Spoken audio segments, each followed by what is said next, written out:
Hello everyone, bonjour, and welcome back to the channel. Sometimes life doesn't ask for permission before it changes. One day you wake up and everything feels different. People leave, plans fall apart, the things you thought would last don't. And maybe, like many of us, you hold on. You hold on to memories, to pain, to what could have been. But holding on only makes you heavy. In this episode, we'll talk about letting go, not to forget, but to find peace. We'll learn how to turn pain into strength, how to breathe again, and how to make space for something new. So take a deep breath and let's begin. Letting go is one of the hardest things we ever learn in life.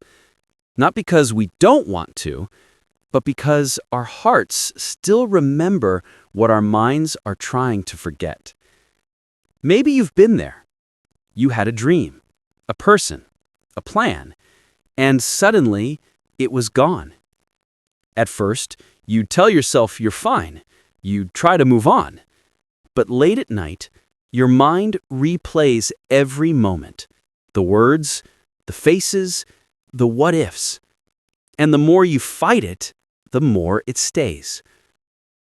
Eckhart Tolle once wrote in The Power of Now, "Sometimes, letting things go is an act of far greater power than defending or hanging on."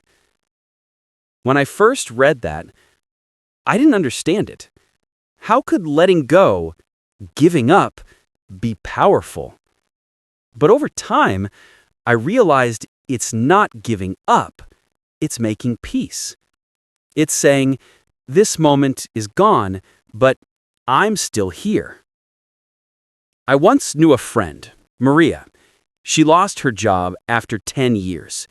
She loved that place, her team, her projects, her morning coffee at the same desk. When the company shut down, she felt empty. For months, she looked at her old ID card every day, unable to move on. Until one morning, she said, "I can't keep living in yesterday." She put the card in a box, closed it, and decided to learn something new. 3 years later, she runs her own small design studio, happier than ever. That's the quiet magic of letting go. When you stop clinging to what's lost, your hands become free to build something new. It doesn't happen overnight. It starts with small steps, forgiving, accepting, breathing again. Sometimes we think peace means everything being perfect. But real peace begins when we stop needing to control everything. When we trust that even endings have meaning.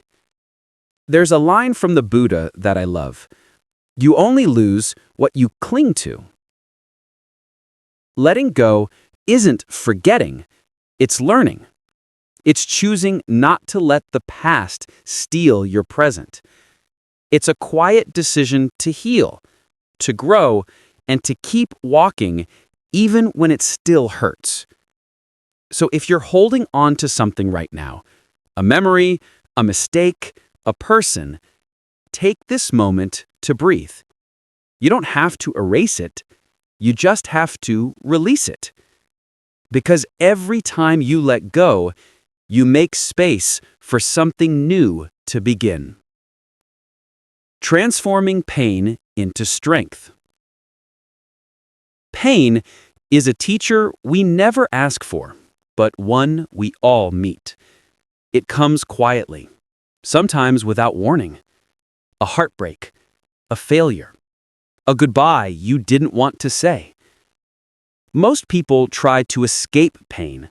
We distract ourselves with work, with our phones, with noise. But the truth is, pain doesn't disappear when we ignore it. It waits. It teaches. There's a line from Viktor Frankl, a man who survived the Holocaust and wrote Man's Search for Meaning.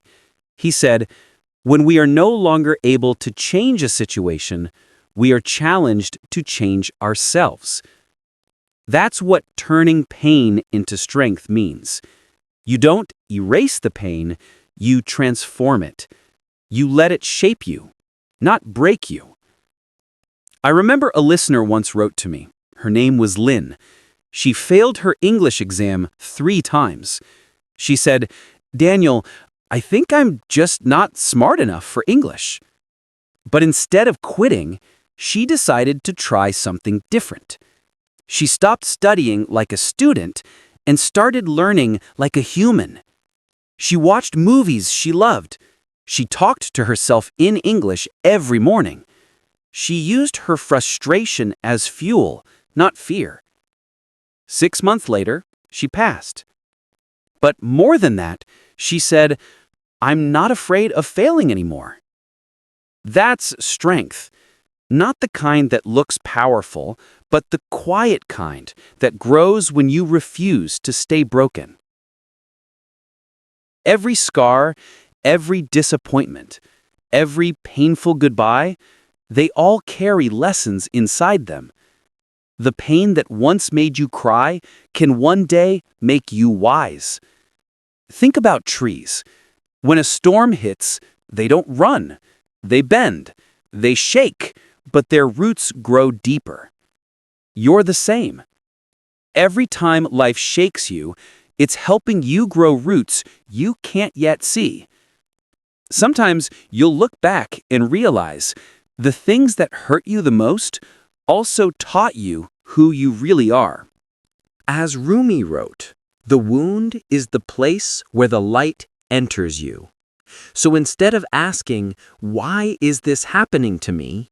ask, "What can I learn from this?" Because pain is never wasted when it's transformed into purpose. Whatever you're going through, failure, heartbreak, loss, remember, this is not the end of your story. It's the chapter where you rise. And when you do, you'll speak, move, and live with a kind of quiet power that only comes from surviving. That's not weakness, that's wisdom. Finding inner peace. Peace isn't something you find outside. It's something you build inside. Most people think peace comes when life gets easier, when work is done, when problems disappear. But have you noticed? Even when everything seems fine, the mind still finds something to worry about. The truth is, peace doesn't come from control. It comes from surrender. It's not about fixing everything. It's about accepting that not everything can be fixed right now. There's a story I love about the monk Thich Nhat Hanh. When someone asked him how to deal with anger, he said, "Hold your anger like a baby. Don't throw it away. Don't fight it. Just hold it and breathe." That's peace, not the absence of storms, but calmness within them. I used to struggle with this myself. When I first moved to London, everything felt heavy. New city, new language, new expectations. I was trying so hard to be successful that I forgot how to simply be. One morning, I walked into a cafe, exhausted. The barista smiled and said, "Rough morning?" I laughed. "You could say that." She handed me the coffee and said, "Then take it slow today. No one's chasing you." That line stayed with me for years. No one's chasing you. Peace begins when you stop running from your thoughts, your past, your mistakes. You can't find peace if you keep fighting yourself. You have to learn to sit with the chaos and breathe. The Stoic philosopher Marcus Aurelius once wrote, "You have power over your mind, not outside events. Realize this, and you will find strength." That's the key. Peace doesn't mean silence. It means strength in the middle of noise. It means being okay even when life isn't. Here's a simple exercise that changed my life, and many of my students too. Every night before bed, write down 3 things that made you smile. They don't have to be big. Maybe someone held the door for you. Maybe you heard your favorite song. Maybe you learned a new English word. This teaches your brain to focus on calm instead of chaos. Peace grows where gratitude lives. If your mind feels loud right now, it's okay. Just take one deep breath, because in that moment, you're already training peace. Remember, peace isn't something you get. It's something you practice every single day. And when you learn to carry peace inside you, the noise outside no longer controls your life. You'll notice people start feeling calm around you too, because peace is contagious.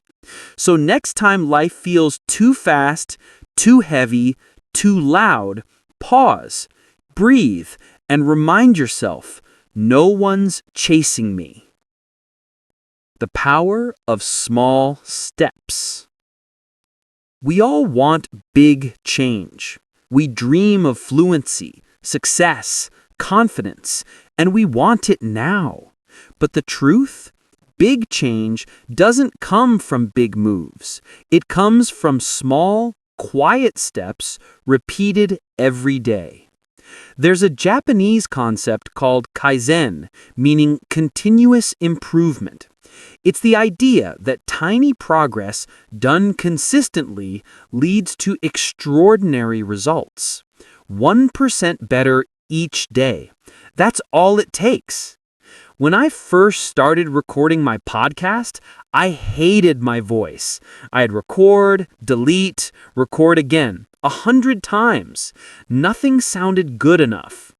One day, my mentor said, "Daniel, stop trying to make it perfect. Just make it better, one sentence at a time."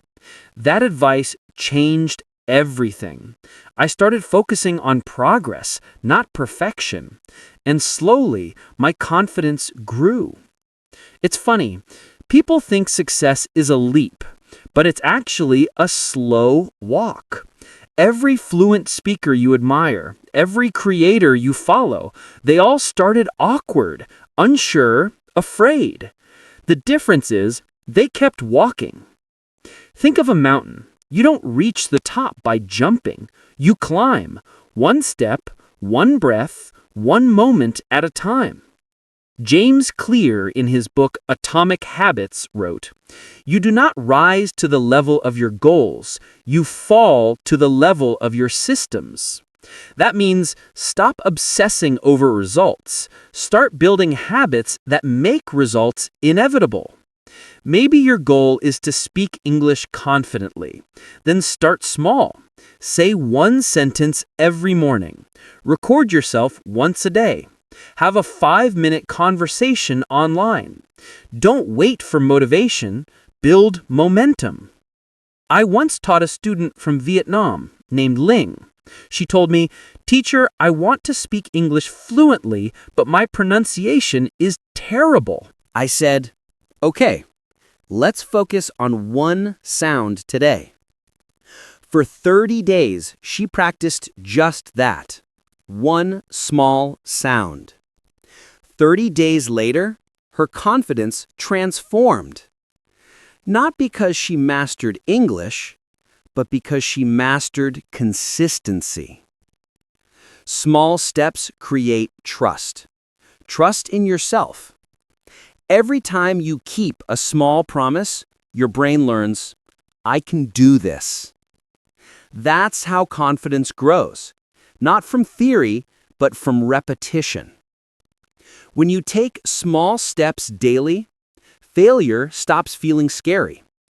You realize that missing one day doesn't ruin you because you'll show up again tomorrow.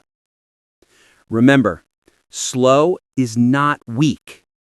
Slow is sustainable, and sustainable wins.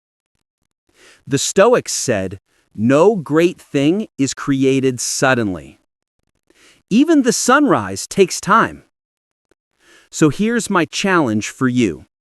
Pick one tiny habit today. Just one. Maybe repeat one powerful sentence in English. I'm learning. I'm growing. I'm improving, one step at a time. Say it every morning for the next 7 days. You'll be surprised, not by how fast you grow, but by how peaceful the process feels. Because in the end, success isn't about speed. It's about direction. And every small step taken with intention moves you closer to who you're meant to be. So walk slowly, but never stop walking. The mountain is waiting. Transforming pain into strength. Pain is something we all know. It comes quietly sometimes. A broken plan, a lost dream, a harsh word. At first, it feels like the world is closing in. You think, why me? But here's the truth. Pain isn't here to destroy you. It's here to shape you. There's a line from Viktor Frankl, a man who survived the Holocaust. In some way, suffering ceases to be suffering at the moment it finds meaning. Frankl's words remind us, pain becomes powerful when it has a purpose. Let me tell you a story. A young woman named Clara dreamed of being a writer. She sent her first book to 10 publishers. Every one of them said no. She cried for days. She thought, maybe I'm not good enough. But one evening, she opened her notebook again and wrote a new sentence. I am learning from this. That sentence changed everything. She studied other authors, improved her writing, and 1 year later, her book was accepted. The same pain that once broke her now built her. That's what growth looks like. When we face pain, we have two choices, to close or to open. To close means we hold on to anger, fear, and shame. To open means we look deeper. What is this teaching me? In English, simple sentences can guide this transformation. I am learning from my pain. I find courage in my challenges. I grow stronger every day. Every time you say these words, your heart hears them. You remind yourself that pain doesn't define you, it refines you. Think of Thomas Edison. Before inventing the light bulb, he failed over 1,000 times. But he said, I have not failed.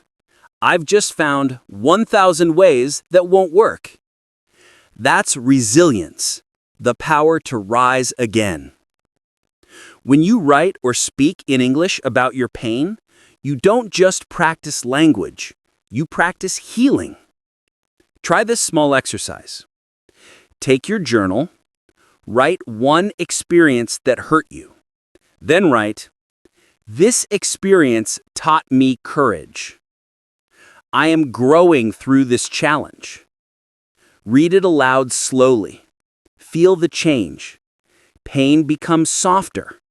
Hope becomes stronger. Another story. A man named Lewis lost his job. He felt useless. But instead of giving up, he said, maybe life is pushing me to grow. He learned new skills, started a small business, and after months of struggle, succeeded. Later, he said, losing that job was the best thing that ever happened to me. Pain is like fire. It can burn you, or it can forge you. The difference is how you face it.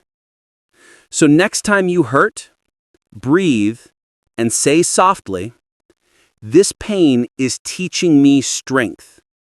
I will grow through it. Each repetition is not just practice, it's a promise that you are stronger than you think. Finding inner peace. Peace. It sounds so simple, yet it's one of the hardest things to find. We live in a world that never stops talking.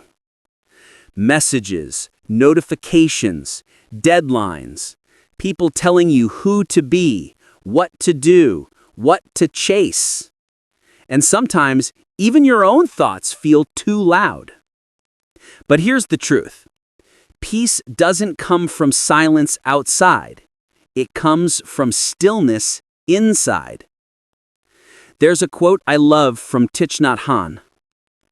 Peace is present right here and right now, in ourselves and in everything we do and see. It means peace isn't something we find, it's something we remember. Let me tell you a story. There was a young man named Leo. Every morning he woke up feeling tired, even before the day began. He scrolled through his phone, compared himself to others, and wondered why everyone seemed happier, smarter, richer. One day, after another stressful week, he went for a walk. No music, no phone, just the sound of the wind. For the first time in months, he noticed the sunlight on the trees, the sound of children laughing, the rhythm of his own breath. Something inside him softened. He realized peace wasn't gone. It was waiting for him, under all the noise. That's the secret. Peace begins when you stop running. We think we need more success, more followers, more recognition. But peace is the opposite. It's about less noise, less comparison, less fear. In English, we can use simple phrases to bring peace into our day. I am calm. I am enough. Everything will be okay. Repeat these slowly, like a whisper to your heart. There's a story about the Buddha. One day, a man insulted him, shouting and calling him names. The Buddha stayed calm. His students asked, "Master, why didn't you respond?" The Buddha smiled and said, "If someone gives you a gift and you do not accept it, to whom does it belong?" That's peace, not reacting, just observing. You can do this too.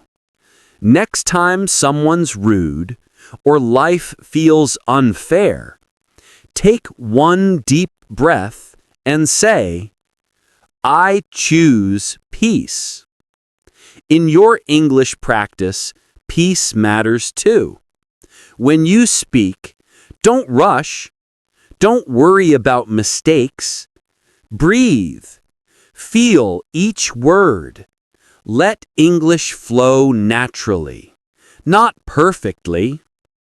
Try this small exercise. Every morning, sit quietly for 1 minute. Breathe in and say to yourself, "I am here." Breathe out and say, "I am calm." Do it again, slowly.